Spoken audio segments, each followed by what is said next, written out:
Golly. all day long. Because remember, I was telling you that they changed the rules where now you can text, you can hit them on Instagram, Facebook, Twitter. It's harder now because we were able to shut it off. We only had one wave coming in. Now they would show up at school. I remember I was taking a trigonometry test. Bruh, Notre Dame called my teacher and was like, "Is he gonna commit?" And she was like, "This is ridiculous," the whole nine. So I think that was the only harassment. that was. I think that was the biggest, the hardest was to be able to discern, because all institutions, if y'all had gone to DeVry, I was gonna get an education. Yeah. So I almost said the N word because I have a pet peeve. Nah, bro. I got a pet peeve about places like DeVry and University of Phoenix. We know. He was just... Well, no. I'm just saying, but DeVry, like, they hold DeVry to high esteem in some of these technology companies because they go through, real training. I can't speak on University of Phoenix and Rise from the Phoenix and all that kind of stuff. Rise from the Phoenix. It don't matter. Anywhere I would have gone, I would have got my education. Was a priority. It was a priority. I think anybody, if you go to Georgia Tech versus Georgia versus Kennesaw versus Georgia State versus Valdosta State, those are institutions of higher learning. So you go in and you get your paperwork, and once you get your paperwork, that validates you to transition over into your field. So. Well, that's something we were kind of talking about, though. Remember when we were talking about how some schools use that as an excuse, their academia, for their football programs? Like, well, we focus more on academics. Like Tech. Yeah. Like Joe Hamilton. Sorry. Yeah, that's true, though. We focus more. I hear it all the time. But it's like, okay, there are other schools who do it just as well. Stanford has very high academic standards. I mean, look at Bryce Love. Bryce Love is... They're not playing nobody out there. I mean, they play who they playing? I mean, who Tech playing? Whatever they come out. Who is Tech playing? Let's talk about the ACC. That's second what does it mean? What does it? ACC? No. Please. What does the ACC mean? Have you watched ACC this year? Yeah. I mean, look at the SEC, the East. We heard. No, the East was better than the entire ACC. Way better than ACC, except for Clemson. Well, except for Clemson. Clemson is the only. Bro, we literally pulled up their records the other night. Bruh. Like, they all averaging like 4-4, 5-4. Syracuse is the second best team in the ACC. Syracuse? But y'all got to look at... Pitt is leading the other side of the ACC. Pitt. So y'all looking at the here and the now. A lot of these teams were packed. Just think, Clemson almost lost to Syracuse. They lost to Syracuse last year. Yeah. And they were garbage. But at the end of the day, any given Saturday, they can play. At the end of the day. So it's all about preparation. Whether it's Boston College, whether it's, Virginia Tech, they having a down year. Granted, that happens now because the ACC, whole conference. Oh, yeah. I mean, look at Florida. Louisville. Florida got beat by Tennessee. Yeah, Louisville. That's crazy. Yeah. Tennessee's struggling. Hot garbage. But they just fired their coach. He was garbage. He should have never been rehired since when he did the Falcons the way he did them. Right. Yeah. But he get those opportunities, and all I'm saying is, when you have institutions that are packed over the years, people want to play early.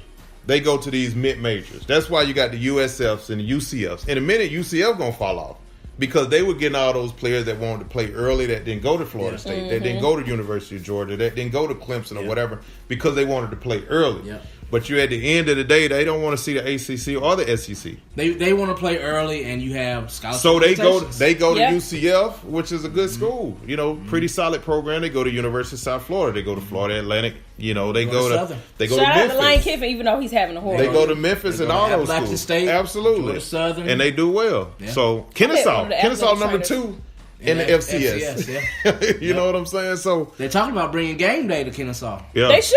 Yeah, they absolutely should. So I mean, game day's about to be at UCF this week. So don't just look at the here and now. Things usually ebb and flow. Yeah, because at the end of the day, man, it's really what happens during that bowl season. And those conferences, the SEC and the ACC, they do really well. So that's a good segue about the ebbs and flows. I said the SEC and the Big Ten do well. And the ACC, it wasn't last year. I think it was the year before last. SEC did not do well in State. And Michigan. How you get drugged? I mean, I can't even use those terms. How you get beat to death by Purdue? This is Atlanta podcast. You can definitely say drug. I mean, Penn State. They just got back on. Who did they play USC? Who did they play in the bowl last year? Penn State. You remember? I don't remember who Penn State played. I think it was USC. Because Darnold came back and beat him. Sam Darnold? Yeah. Right. They did come back and beat him. At the end. But no, what I was going to say, that was a good transition to, you were talking about like ebbs and flows with schools. Okay, so one of the things Chris and I have been talking about in our spare time, we've been talking about coaches on the chopping block. And this came up, the issue became a really big issue with Coach O getting ready to face Alabama. And people were saying, this is his third year. If he didn't beat Alabama this year, then his name would start coming up as possibly on the hot seat. Time for him to go.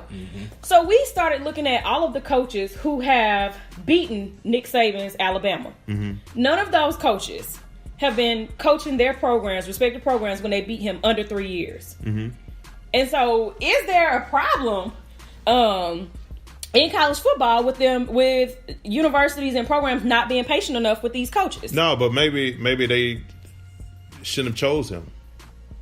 Coach O been at Mississippi University or Ole Miss, didn't do nothing. Yeah, nothing. Was at LSU, didn't really do nothing. USC, then they brought him back, right? So you start second guessing your decision when you should already give other people opportunities to do well. I mean, you look at the Josh McDaniels in the league. Or you look at, the constant recycling. I was just about to say of coaches. Yeah, and you got so many other qualified coaches, especially in the NFL. Yeah, like Hugh Jackson only had 3 years with the Browns. Yeah, right. Was he a placeholder? Did you truly think that he could flip your? Undoubtedly, he recruited well because they doing well. Yeah, you know, maybe he didn't have a chance to really put his foot in the ground. But at the end of the day, I think certain people. Are in the hot seats. They said Harbaugh was in the hot seat. Yeah. He was. But it was really about. So at the end of the day, when you pay somebody a bunch of money, they want a bunch of stuff in return. For that money. Yeah. So Harbaugh was one of the highest paid, right behind Urban Meyer and Nick Saban. So we ain't got time for you to. To get it together. Yeah. We need you to be Michigan. But that's one of the problems with college football. No, we're Michigan and we're paying you $7 million a year. Yeah. So that's you already boiling hot water when you agreed to that. But that's one of the problems though with college football is that it's the club of exclusivity. So in recycling, like you said, you got the Urban Meyers, the Dan Mullins, the Jimbo Fishers. They're all playing musical chairs. It's the league. It's not football. It's unfortunate that my son and I was watching the draft and. He made the observation. He was like, Dad, why all the players African American or minority and all the coaches and the owners are, Caucasian? That was his observation. He's 12 years old. But at the end of the day, it is what it is, man. We have to work, twice as hard. We have to be twice as educated in order to get those opportunities. And once we get those opportunities, they want us to perform right now. Yeah. Because of what we're capable of. Yeah. And if we don't, they pull it back and say, I told you so. But at the end of the day, knowing that going into that, you just have to, be extra prepared. Yeah. And getting yourself right. So what about you? You ever think about coaching?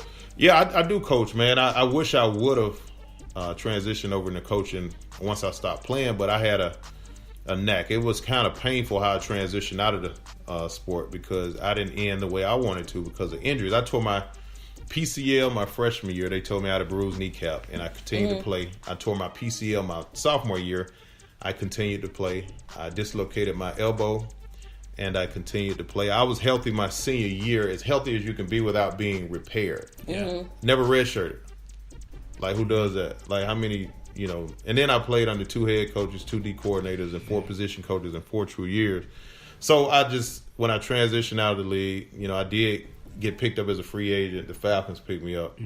Then I played in the Arena League, and I kind of retired myself. But I just had a kind of a bad taste in my mouth. It kind of like putting money aside for a 401k and then not being able to kind of have it during your retirement. You put a lot of time, and then you have high levels of success early. It kind of sets you off for failure because if you don't hit that mark moving forward, you look at yourself as a failure. So transitioning out, I felt that those that couldn't coach. But at the end of the day, most of the guys that I know that how can I say this? A lot of guys were if they were injured, they were shown a different path. a lot of us was rehab to get back on the field. Yeah. Oh wow. You know what I'm saying? So management.